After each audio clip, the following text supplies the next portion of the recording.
तर पिंकी माळी विदीप जाधवांच्या कुटुंबियांना विमा देण्यास व्हीएसआरची टाळाटाळ असल्याचा आरोप रोहित पवारांनी केला। मुख्यमंत्री सहायता निधीतून मदत जाहीर होऊनही अद्याप वितरण झालेलं नाही असा दावा रोहित पवारांनी केला। अजितदादांसारखं किमान या कुटुंबांना तरी वाऱ्यावर सोडू नका अशी मागणी जी आहे ती रोहित पवार यांनी आपल्या ट्विटमधून केली। तर आपल्या एक्सच्या पोस्टमध्ये रोहित पवार यांनी काय म्हटलंय, अजितदादांचा अपघाती मृत्यू झालेल्या पिंकी माळी आणि विदीप जाधवांच्या कुटुंबाला व्हीएसआर कडून इन्शुरन्स देण्यास टाळाटाळ होतोय असं रोहित पवारांनी म्हटलंय। सरकारकडून दोन्ही पीडित कुटुंबाला मुख्यमंत्री सहायता निधीतून मदत जाहीर झालेली ती देखील कुटुंबाला मिळाली नाही असं रोहित पवारांनी म्हटलंय। अजितदादांना वाऱ्यावर तर सोडलंच, किमान या कुटुंबांना तरी वाऱ्यावर सोडू नका, व्हीएसआर कडून तसंच सरकारकडून मदत मिळावी असं देखील रोहित पवारांनी म्हटलेलं आहे। तसंच अजितदादांच्या अपघाताचं सत्य समोर यावं यासाठी देखील प्रयत्न करावेत अशी मागणी रोहित पवार यांनी आपल्या एक्सच्या पोस्टमध्ये केली।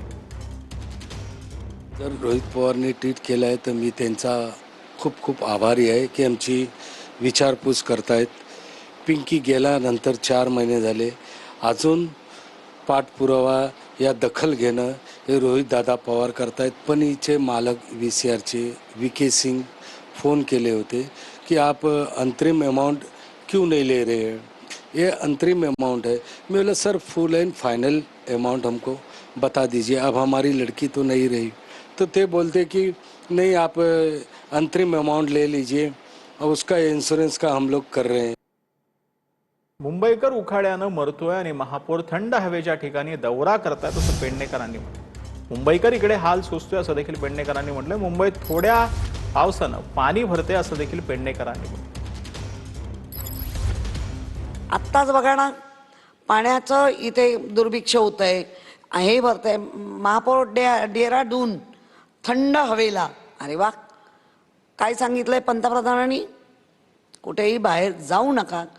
पंतप्रधानांचीच वाक्य धाब्यावर बसवत आहेत। थंड हवेला गेलेत, इकडे उकडून मरतोय मुंबईकर आणि पाण्याची कोण दखल घेत आहे? भरलं काय आणि काय केलं काय? त्यामुळे आम्ही पण या सगळ्या गोष्टीचं मुंबईकरांना त्रास होऊ नये म्हणून करून या घेतोय आणि करणार।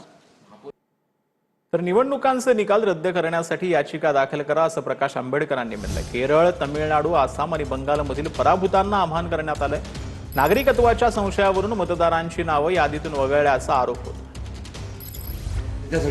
किंवा जर सुप्रीम कोर्ट असं म्हणतंय की हे वगळणं गैर आहे, अनकॉन्स्टिट्युशनल आहे, इलेक्शन कमिशनला अधिकार नाही, तर ह्या 4ही राज्याच्या निवडणुका रद्दाची रिट पिटिशन का दाखल केलेली नाही, हा मला वाटतं प्रश्न त्या ठिकाणी उपस्थित राहतो। माझा सल्ला आहे